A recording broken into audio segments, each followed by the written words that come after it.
la tristesse arrive, je sais tu es là, toujours près de moi. Bon jeudi, bienvenue à votre émission La Victoire de l'amour. J'espère que vous avez bien dormi, qu'on se prépare à vivre une magnifique journée. Aujourd'hui, je sais que le mois de novembre est difficile pour beaucoup de gens. C'est plus sombre, on est plus marabout parfois, mais on va essayer d'être plein d'énergie à l'intérieur de nous. On rejoint notre ami Pierre-Luc Bordelot.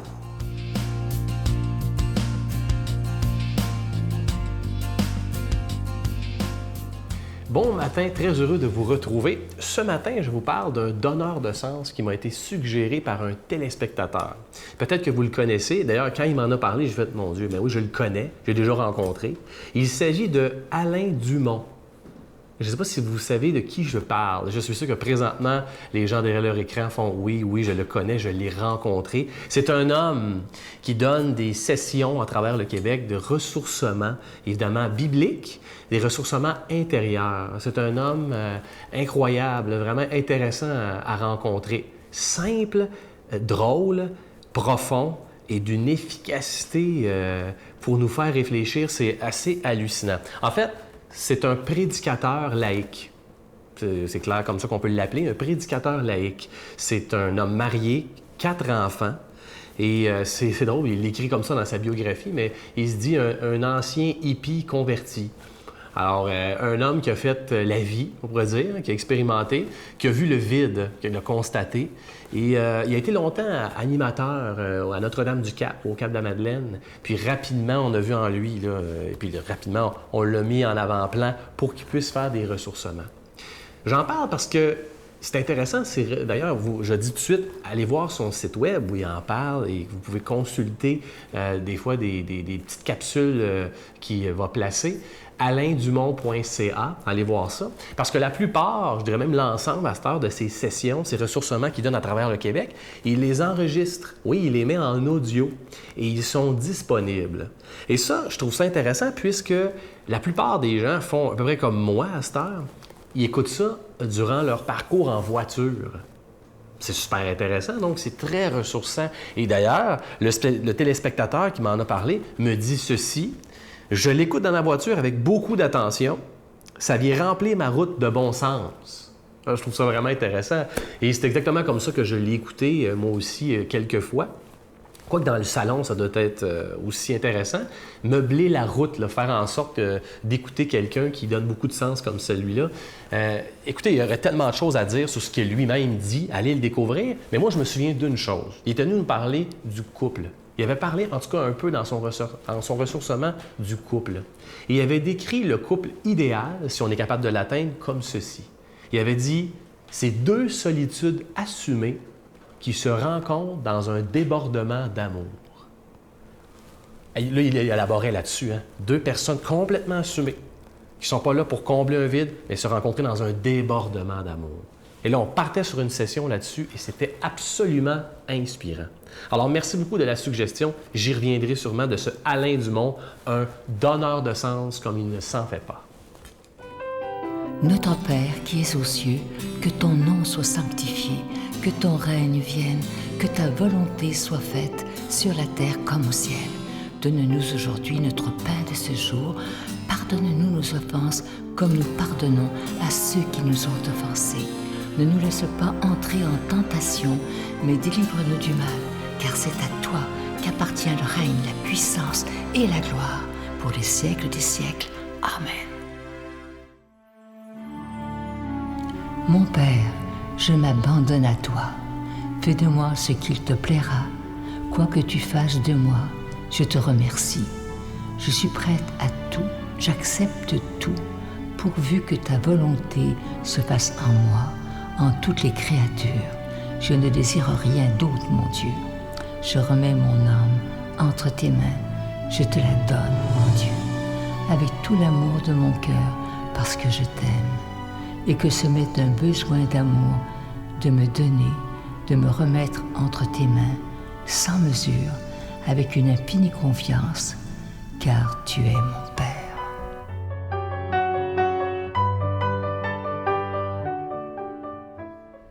très heureux de vous parler de ce beau cadeau du mois de novembre. Il s'agit, je sais qu'il y en a qui en font la collection depuis plusieurs années, de l'Ange de Noël, collection 2016. Il est très, très beau cette année. Il a été fait sur mesure pour la Victoire de l'amour. Vous ne le trouverez pas nulle part ailleurs, ça c'est certain. Et cette année, je l'aime beaucoup. Il est doré et bleu. Il est orné de petits zircons. Évidemment, il est déjà béni. Et c'est avec un don de 25 $. Si vous en voulez deux, avec un don de 40 $, parce que ça se donne vraiment bien en cadeau. Et je veux prendre le temps de vous remercier parce que... Et aussi de dire aux gens, je sais des fois qu'il y a des gens qui écoutent pour la première fois et qui disent « Comment ça se fait qu'ils parlent d'argent d'une émission religieuse? » Bien, c'est qu'on doit payer pour être à la télévision, que ce soit pour la production, le temps d'antenne. Alors, on doit payer pour ça, mais ce qui est beau, c'est que depuis plus de 21 ans, des milliers de personnes croient qu'il est essentiel d'annoncer la parole de Dieu. Je vous donne l'adresse, la Victoire de l'amour, casier postal 120, succursale Boucherville à Boucherville, le J4B 56, je vous la redonne, la Victoire de l'amour, casier postal 120, succursale Boucherville à Boucherville, le J4B 56. Également par téléphone, par carte de crédit du lundi au vendredi de 8h30 à 16h30 dans le 514-523-4433, 523-4433 ou sans frais, le 1-888-811-9291, 1-888-811-9291 et aussi sur notre site Internet, le www.lavictoiredelamour.org. Je vous rappelle ce magnifique ange de Noël en épinglette, collection 2016. Je vous rappelle qu'il est déjà béni. Moi, je veux prendre le temps de vous remercier de tout mon cœur de votre grande générosité. Merci aussi de nous porter dans votre prière. C'est vraiment ce qu'il y a d'essentiel si on veut que ça continue.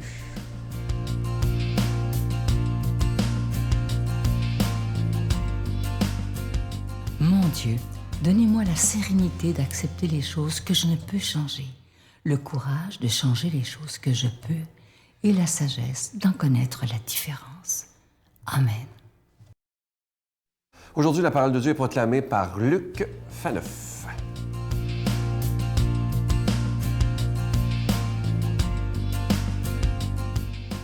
Bonjour, merci d'être là pour la méditation de la parole de Dieu.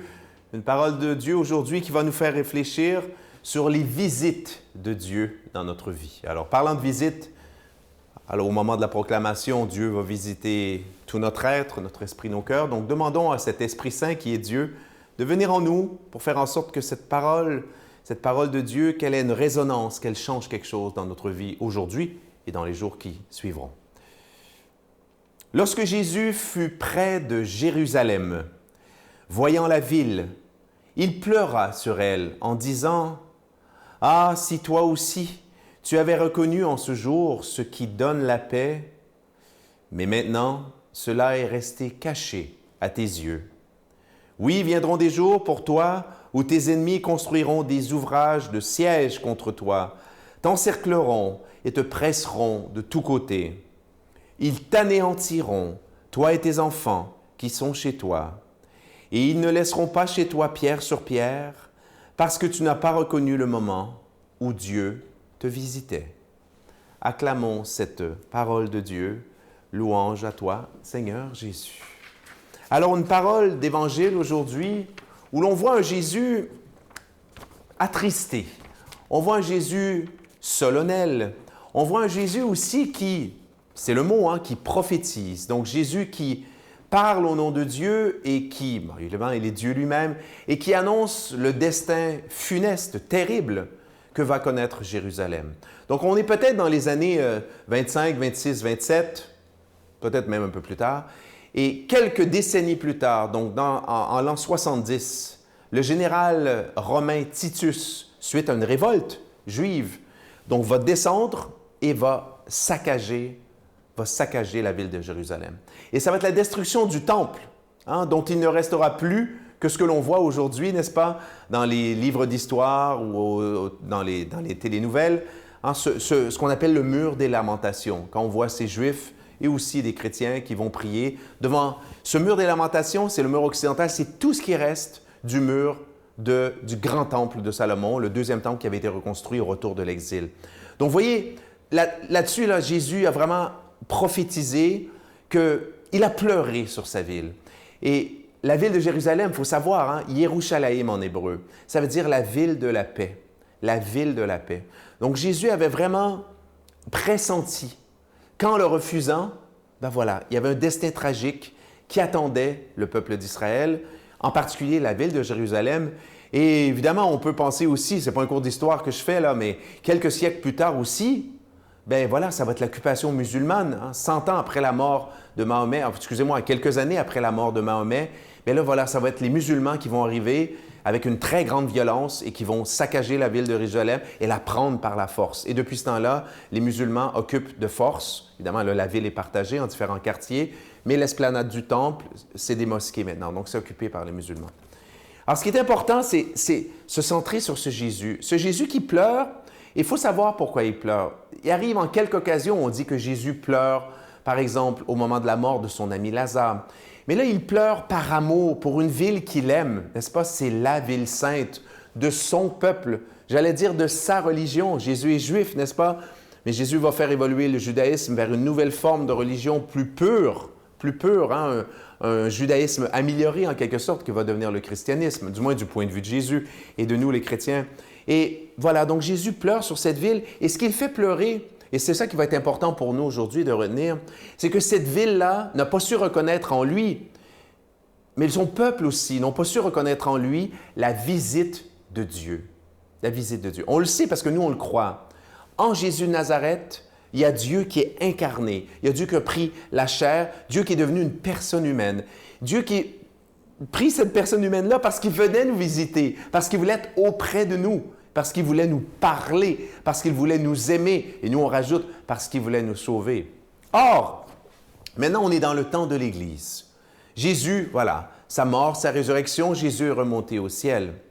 Mais cette parole de Jésus, il ne faudrait pas qu'un jour, on entende Jésus dire « Ah, je pleure sur toi » ou « je pleure sur telle nation, la nation québécoise et tout le reste, parce qu'elle n'a pas su reconnaître les visites de Dieu, n'est-ce pas? Et que conséquence de cette non-reconnaissance des visites de Dieu, il y a une catastrophe qui est tombée sur elle. » Ce que j'essaie de vous dire, c'est que dans la vie spirituelle, nous sommes constamment visités par Dieu. En ce moment même, en écoutant cette parole de Dieu, et bravo, vous êtes visités par Dieu.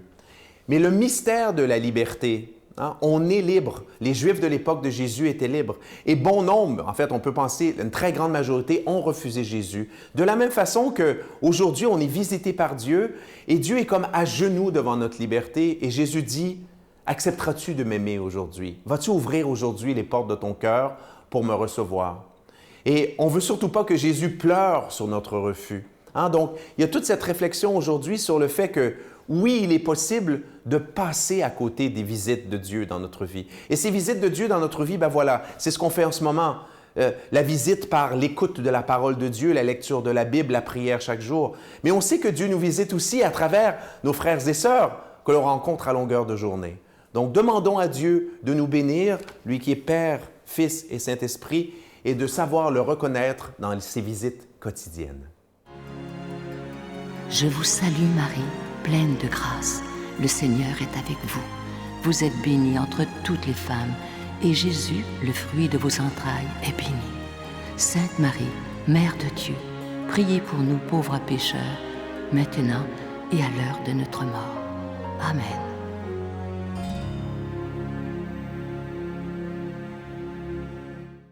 Je vous laisse avec une belle pensée qui dit ceci, qui est tellement vrai. Écoutez bien, je vais le dire lentement.